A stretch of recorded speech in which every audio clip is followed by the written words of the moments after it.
The Biden administration is again quite sensitive to India's concerns and eager not to rock the boat with India. In other words, not to signal that, look, the situation with Russia is still deteriorating. There is a strong pressure not just to have the sanctions that are currently in place, but also to consider secondary sanctions of the sort that would affect anyone doing business with and in Russia, and that would have very direct consequences for India. These are the kinds of things that are being discussed here in Washington and certainly in Congress, because the sense is that Russia has violated essential principles of international order, and because the United States is completely unsympathetic to the Putin regime and very sympathetic to Ukraine.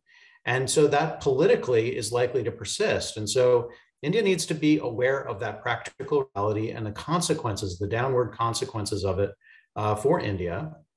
And again, recognize that the United States is not specifically targeting India and by no means wishes to punish India specifically, but that India will be wrapped up in a broader geopolitical shift that is underway. And in terms of how this will play out, I think a lot has to do with decisions that are made by Russia in Ukraine. And if this war continues on and Russia continues to pummel Ukraine, but also to pay enormous costs militarily and economically, then Russia will find itself less and less capable of being the kind of partner that India needs or wants it to be.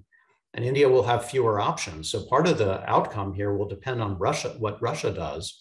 Remember, this war was Russia's choice.